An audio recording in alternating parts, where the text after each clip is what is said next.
16 फरवरी सन 1958। यह दिन था महाशिवरात्रि का पवित्र दिन। इस दिन प्रशांति निलयम में एक भव्य समारोह में भगवान श्री सत्य साईं बाबा ने सनातन सारथी पत्रिका के पहले अंक का विमोचन किया।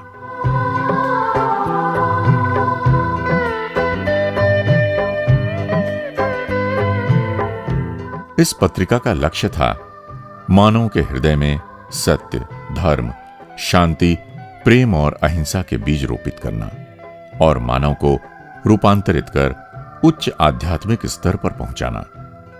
इस प्रकार एक नए युग के निर्माण में महान भूमिका निभाने वाली इस पत्रिका की यात्रा आरंभ हुई। भगवान बाबा ने यह घोषणा की थी कि वे अपनी 32 वर्ष की आयु से विश्व कल्याण के अपने दिव्य मिशन को प्रारंभ करेंगे। सन 1958 में जब उनकी शारीरिक आयु 32 वर्ष थी, तब सनातन सारथी पत्रिका का शुभारंभ हुआ, जो कि उनके दिव्य मिशन के आरंभ होने का एक और शंखनाद था। भगवान श्री कृष्ण अर्जुन के रथ के सारथी बने और उन्होंने अर्जुन को गीता का उपदेश दिया। आज वही परमात्मा भगवान श्री सत्य साईं बाबा के रूप में संपूर्ण मानवता के जीवन रथ के सारथी बनकर उनका उद्धार कर रहे हैं। इसलिए सनातन सारथी अर्थात आदि व अंत से परे संपूर्ण जगत को सही पथ पर ले जाने वाले सारथी कहना वास्तव में सत्य है। सनातन सारथी पत्रिका का नाम भी इसी गूढ़ अर्थ को देखते हुए स्वामी ने दिया। भगवान श्री सत्य साईं बाबा ने इस मासिक पत्रिका को शुरू करने के संकल्प के बारे में सबसे पहले प्रोफेसर एन कस्तूरी को बताया। बेंगलुरु के विल्सन गार्डन में श्री विट्ठल राव जी के घर में यह रहस्योद्घाटन हुआ और प्रोफेसर कस्तूरी सनातन सारथी के पहले संपादक बने। स्वामी ने प्रोफेसर कस्तूरी जी से कहा कि अब तुम्हें पुटपर्ती में कार्य करना होगा, क्योंकि एक मासिक पत्रिका का शीघ्र शुभारंभ किया जाएगा। स्वामी ने उन्हें यह भी बताया कि इस मासिक पत्रिका का नाम सनातन सारथी होगा। इस पत्रिका का पहला अंक धर्मावरम में मुद्रित हुआ। इसके बाद जब बाबा बेंगलुरु गए तो वे स्वयं वहां एवेन्यू रोड पर स्थित विचार दर्पण प्रेस गए और पैरों से चलने वाली एक मुद्रण की मशीन यानी प्रिंटिंग मशीन लेकर आए। इसके साथ ही भगवान तेलुगु और अंग्रेजी लिपि के टंकण के अक्षर तथा अन्य जरूरी सामान साथ लेकर आए और उन्होंने प्रशांति निलयम में ही एक मुद्रणालय यानी एक प्रिंटिंग प्रेस स्थापित की, जिसे नाम दिया गया श्री सत्य साईं प्रेस। यह प्रिंटिंग प्रेस पूर्वी छोर की ओर एक छोटे से कमरे में स्थापित की गई, जिसे उन दिनों पाठशाला ब्लॉक के नाम से जाना जाता था। कई महीनों तक सनातन सारथी पत्रिका को अंग्रेजी और तेलुगु दोनों ही भाषाओं में प्रकाशित किया गया। भगवान श्री सत्य साईं बाबा ही इसकी विषय वस्तु देने में प्रत्यक्ष भूमिका निभाते थे। उन्होंने प्रत्येक माह सनातन सारथी पत्रिका के लिए एक लेख लिखा। प्रोफेसर कस्तूरी स्वामी के पास जाते थे और स्वामी की हस्तलिपि में उनसे तेलुगु में लिखित लेख प्राप्त करते थे। फिर उसका अंग्रेजी में अनुवाद भी करते थे। अंग्रेजी और तेलुगु दोनों ही भाषाओं के लेख पत्रिका के एक ही अंक में प्रकाशित होते थे। प्रोफेसर कस्तूरी जी ने अपनी आत्मकथा प्रेम सिंधु भगवान में इस मासिक पत्रिका के प्रकाशन की प्रक्रिया की एक बड़ी रोचक घटना का वर्णन किया। कस्तूरी जी बताते हैं कि हर माह जब मुद्रण का कार्य समाप्त हो जाता था, तब मैं अंग्रेजी और तेलुगु पत्रिकाओं की पूरी प्रतियां 2 बहुत बड़ी बड़ी पेटियों में भर देता था और उन्हें बैलगाड़ी से बुक्कापट्टनम ले जाता था।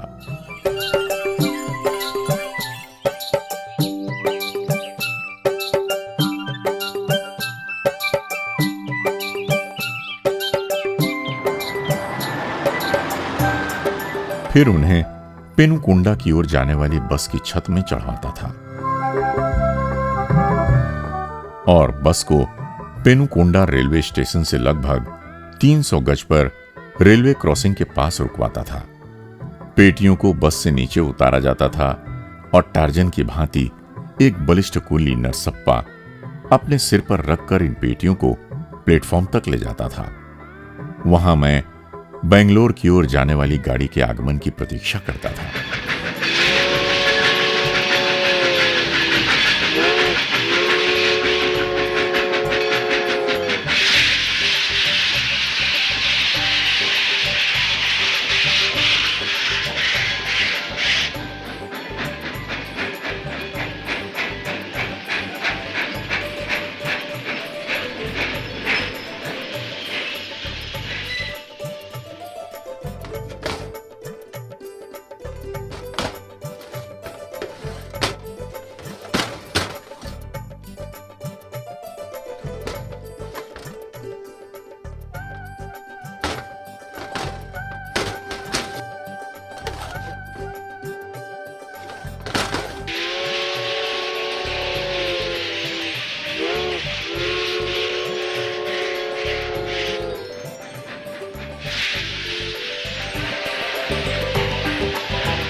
बेंगलोर पहुंचने पर कुली उन्हें घोड़ों से खींचे जाने वाले तांगे में चढ़ाते थे, जिसे मैं उस प्रेस में चलने के लिए कहता था, जिसके पास पत्रिका को काटने की कटिंग मशीन थी।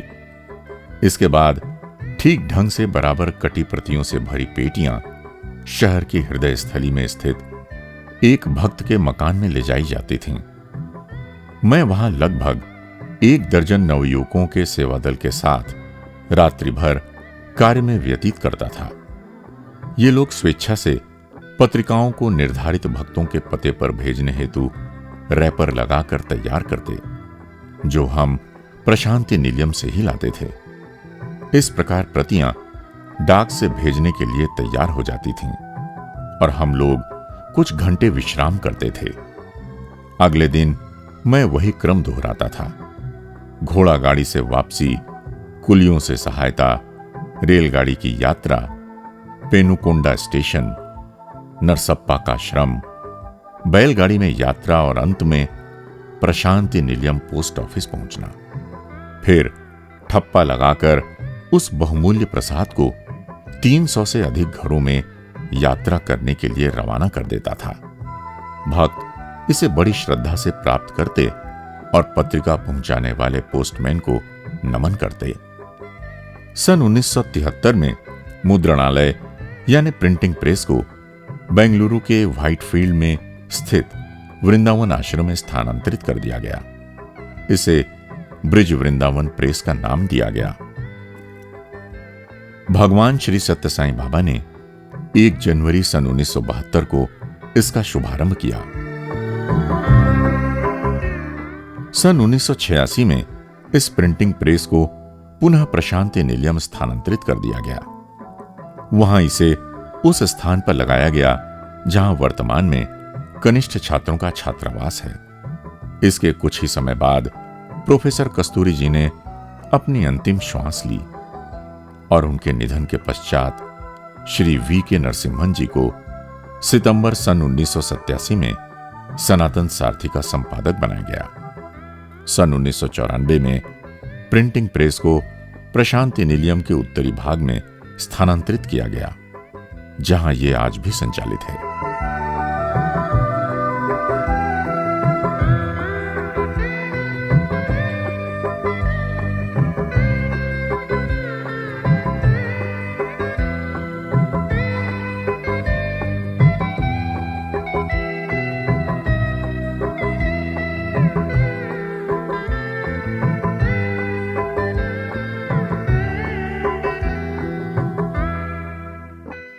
सनातन सारथी पत्रिका के सबसे पहले अंक में स्वामी ने एक लेख लिखा था, जो एक सतत श्रृंखला का पहला हिस्सा था। इन लेखों को बाद में संकलित कर प्रेम वाहिनी नामक पुस्तक के रूप में प्रकाशित किया गया। बाबा ने सन 1958 से सन 1984 तक लगातार हर महीने सनातन सारथी पत्रिका के लिए लेख लिखे। इन लेखों को संकलित कर विभिन्न वाहिनियों के रूप में प्रकाशित किया गया है।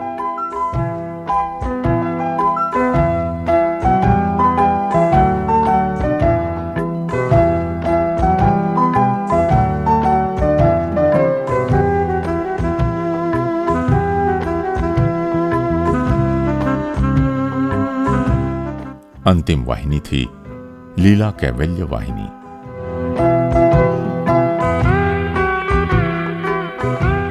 श्री वी.के. गोकाक ने वाहिनी श्रृंखला की इन पुस्तकों को आध्यात्मिक जीवन के लिए अनमोल धरोहर के रूप में पुकारा है, जो लगातार 26 वर्षों तक सनातन सारथी पत्रिका हेतु स्वामी द्वारा लिखे गए लेखों का सुव्यवस्थित संकलन है।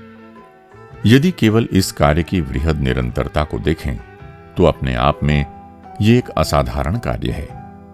यह विश्व में एक अनूठा उदाहरण है जिसमें किसी लेखक ने लगातार 26 वर्षों तक प्रत्येक महीने और कभी-कभी तो एक माह में 2 लेख लिखे, वो भी बिना किसी अंतराल के। सनातन सारथी की सफलता की शानदार कहानी की पृष्ठभूमि में भगवान के दिव्य संकल्प की शक्ति है।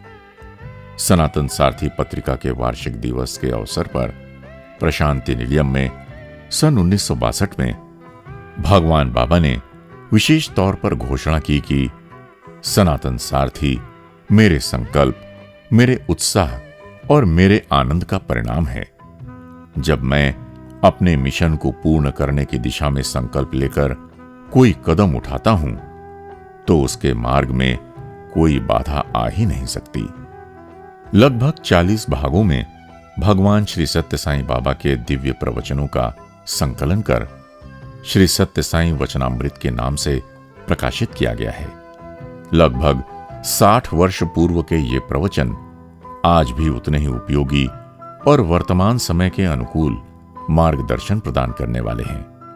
మన తోటి మానవులు బాధలు పడుతుండగా మన సాధ్యమైనంత వరకు కూడాను మనం వారికి సహాయం చేయడానికి తగినటువంటి ప్రయత్నం చేయాలి। మన యొక్క జీవితము నీతి నిజాయితీలపైన జీవించాలి। Our life should rest on morality and truth. Money comes and goes, morality comes and grows. इसलिए इसमें कोई आश्चर्य नहीं कि उन दिनों में हजारों भक्तों की भीड़ स्वामी का प्रवचन सुनने के लिए एकत्रित होती थी। भक्तों को बड़ी श्रद्धा और आतुरता के साथ सनातन सारथी पत्रिका का इंतजार रहता, क्योंकि उसमें भगवान के प्रवचन प्रकाशित होते। सन 1978 में भगवान बाबा ने कहा कि सनातन सारथी वो पुल है जो तुम्हें मेरी ओर लाता है और मुझे तुम्हारी ओर ले जाता है। आज सनातन सारथी का यह पुल संपूर्ण विश्व में फैलकर मजबूती से स्थापित हो चुका है। दुनिया के कोनों कोनों में बसे करोड़ों लोगों के हृदय को सनातन सारथी पत्रिका ने रूपांतरित किया है। आज इस पत्रिका का प्रकाशन लगभग 25 भारतीय और विदेशी भाषाओं में हो रहा है। लगभग सभी देशों में इस पत्रिका के सदस्य हैं जो किसी धर्म ग्रंथ की तरह इस पत्रिका का अध्ययन करते हैं। भगवान का यह संकल्प था कि सनातन सारथी एक विशुद्ध आध्यात्मिक पत्रिका होना चाहिए और इसके माध्यम से स्वामी के प्रेम, शांति और एकता का संदेश प्रसारित होना चाहिए, जिससे लोगों के जीवन में आनंद और मधुरता का रस घोला जा सके। भगवान इस लक्ष्य से कोई भी समझौता नहीं चाहते थे। इसलिए इस पत्रिका की ये अद्वितीय विशिष्टता है कि इसमें जरा भी व्यापारिक लाभ नहीं छुपा है। फरवरी सन 1958 के संस्करण में ही ये उद्घोषणा की गई थी कि इस पत्रिका में कोई भी व्यापारिक विज्ञापन प्रकाशित नहीं किए जाएंगे। सन 2008 में इस पत्रिका के प्रकाशन को 50 वर्ष पूर्ण हो चुके थे और अब यह पत्रिका अपने शताब्दी वर्ष की ओर यात्रा कर रही है। सनातन सारथी पत्रिका के हिंदी संस्करण का प्रकाशन सन 1970 के दशक से आरंभ हुआ।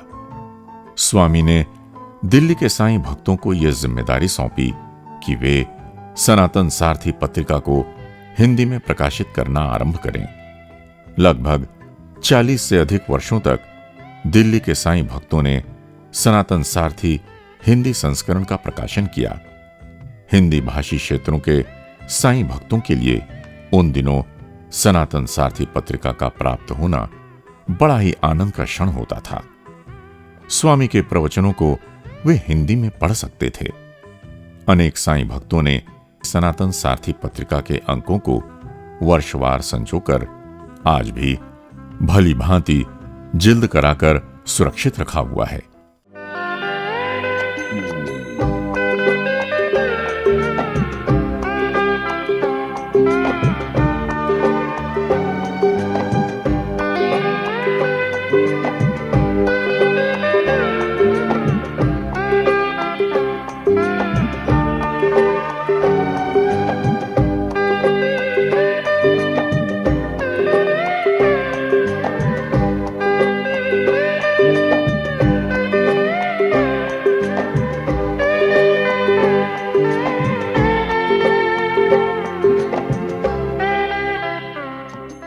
सन 2019 से सनातन सारथी पत्रिका हिंदी के प्रकाशन की जिम्मेदारी श्री सत्य साईं सेवा संगठन मध्य प्रदेश को दी गई है और मध्य प्रदेश तथा छत्तीसगढ़ के भक्त एक समर्पित दल के रूप में कार्य करते हुए इस पत्रिका का प्रकाशन कर रहे हैं।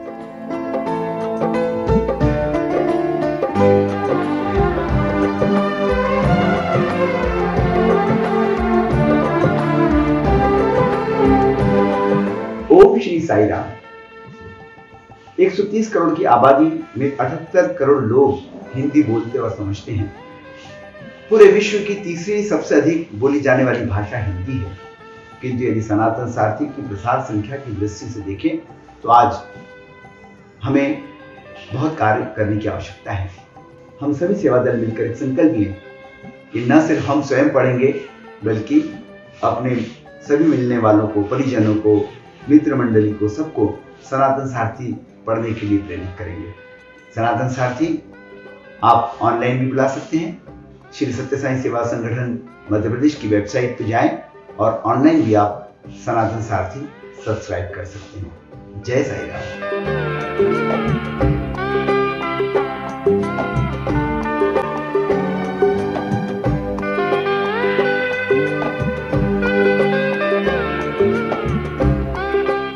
भगवान ने यह दिव्य घोषणा की है कि मैं सत्य बोधक हूं, अर्थात मैं सत्य का पाठ पढ़ाने वाला गुरु हूं। सनातन सारथी पत्रिका वो प्रमुख माध्यम है जिसके द्वारा संपूर्ण ब्रह्मांड को सत्य की शिक्षा देने वाले भगवान मानवता को संबोधित करते हैं। सनातन सारथी मासिक पत्रिका सच्चे अर्थों में वो पुल है जो हमें भगवान से जोड़ता है। जय साईं राम।